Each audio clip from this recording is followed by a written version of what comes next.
नमस्कार। पंचतंत्र की कहानियाँ सुनने के लिए आपका बहुत बहुत धन्यवाद। संजीवक ने कहा, इसका तात्पर्य वह दमनक धूर्त सियार है।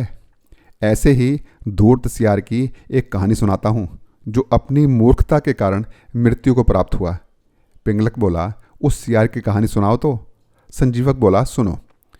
एक समय वर्षों पहले हिमालय की एक कंदरा में एक बलशाली शेर रहा करता था।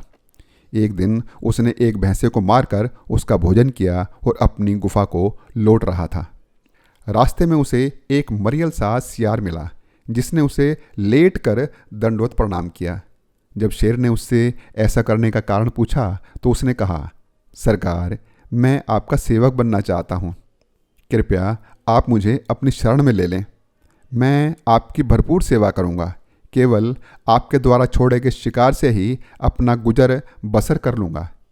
शेर ने उसकी बात मान ली और उसे मित्रवत अपनी शरण में रख लिया। कुछ ही दिनों में शेर द्वारा छोड़े गए शिकार को खा खाकर वह सियार बहुत मोटा हो गया। प्रतिदिन सिंह के पराक्रम को देख देख उसे खुद पर भी गुमान होने लगा। धीरे धीरे वो अपने आप को शेर के समान ही समझने लगा।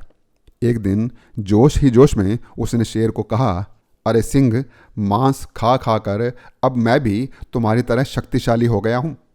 आज मैं एक हाथी का शिकार करने जा रहा हूँ। उस शिकार का आज मैं सबसे पहले भोजन करूँगा। उसके बचे खुचे मांस को मैं तुम्हारे लिए छोड़ दूँगा।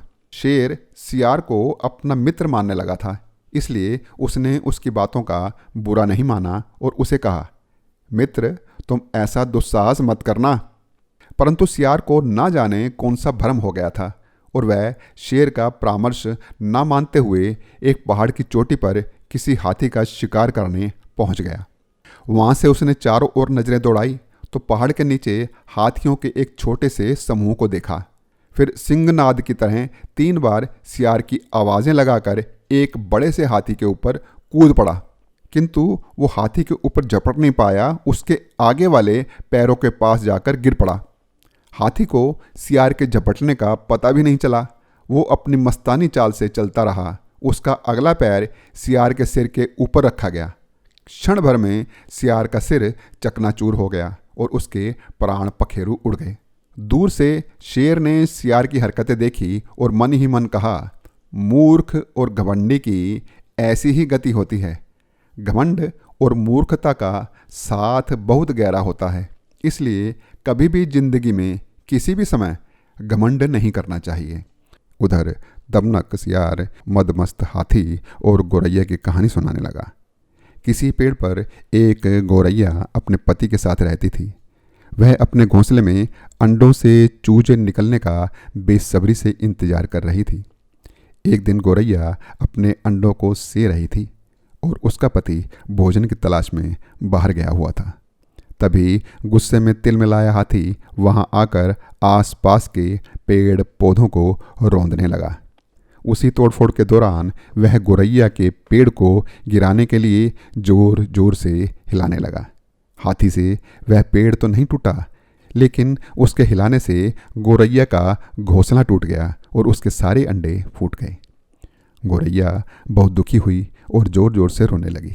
तभी उसका पति अपने घोंसले में आ गया और अपने अंडों का हाल देखकर बहुत दुखी हुआ। उसने हाथी से बदला लेने और उसे सबक सिखाने का फैसला कर लिया। वो दोनों अपने एक मित्र कटफोड़वे के पास पहुंच गए और उसे सारी बात बताई। सारी बात सुनने के बाद कटफोड़वे ने हाथी से बदला लेने के लिए उनकी मदद करने के लिए एक योजना बना ली। उस योजना में कटफोड़वे ने अपने 2 दोस्तों मधुमक्खी और मेंढक को उस योजना में शामिल कर लिया। योजना के तहत सबसे पहले मधुमक्खी ने अपना काम शुरू किया। वो उड़ती हुई हाथी के पास पहुंच गई और उसने उसके कान में गाना गुनगुनाना शुरू कर दिया। हाथी को उस संगीत में मज़ा आने लगा और वह संगीत में डूब गया। तब अपनी पूरी ताकत लगाकर कटफोड़वे ने 2 ही वारों में हाथी की दोनों आंखें फोड़ दी। हाथी दर्द से करहाने लगा। हाथी को कुछ दिखाई नहीं दे रहा था। उसे अपनी आंखों को पानी से धोना था, इसलिए उसे पानी चाहिए था। योजना के अनुसार मेंढक अपनी पलटन के साथ एक दलदल के पास पहुंच गया और सब मेंढकों ने मिलकर टर्राना शुरू कर दिया। मेंढकों का टर्राना सुनकर हाथी को लगा कि पास में ही कोई तालाब है। वह उस आवाज़ की दिशा में दौड़ने लगा और दलदल में फंस गया।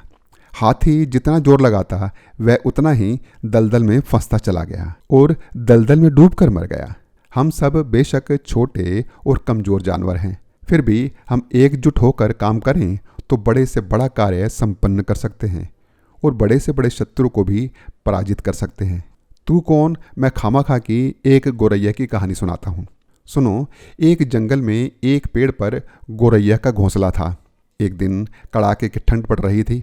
ठंड से कांपते हुए 3-4 बंदर उसी पेड़ के नीचे आकर ठहर गए। एक बंदर बोला, कहीं से आग तपाने को मिल जाए तो ठंड दूर हो सकती है। दूसरे बंदर ने कहा, देखो यहाँ कितनी सूखी पत्तियाँ गिरी पड़ी हैं, इन्हें इकट्ठा कर हम ढेर लगाते हैं और फिर उसे सुलगाने का उपाय सोचते हैं। बंदरों ने सूखी पत्तियों का ढेर बनाया और फिर गोल दायरे में बैठकर सोचने लगे कि ढेर को कैसे सुलगाया जाए। तभी एक बंदर की नज़र दूर हवा में उड़ते एक जुगनू पर पड़ी और वह उछलकर उस ओर दौड़ने लगा और चिल्लाने लगा, देखो हवा में चिंगारी उड़ रही है, इसे पकड़कर ढेर के नीचे रखकर फूंक मारने से आग सुलग जाएगी। हाँ हाँ कहते हुए बाकी बंदर भी उधर दौड़ने लगे। पेड़ पर अपने घोंसले में बैठी गोरैया यह सब देख रही थी। उससे चुप नहीं रहा गया। वह बोली, बंदर भाइयों, ये चिंगारी नहीं, यह तो जुगनू है। एक बंदर क्रोध से गोरैया को देखकर गुर्राया, मूर्ख चिड़िया, चुपचाप घोंसले में दुबकी रह, हमें सिखाने चली है। इस बीच एक बंदर उछलकर जुगनू को अपनी हथेलियों के बीच कटोरा बनाकर कैद करने में सफल हो गया और फिर उस जुगनू को ढेर के नीचे रख दिया और सारे बंदर चारों तरफ से ढेर में फूंक मारने लगे। गोरैया ने सलाह दी, भाइयों, आप लोग गलती कर रहे हैं, जुगनू में फूंक मारने से आग नहीं सुलगेगी, 2 पत्थरों को टकराकर उससे चिंगारी पैदा करके आग सुलगाइए। बंदरों ने गोरैया को फिर से घूर कर देखा।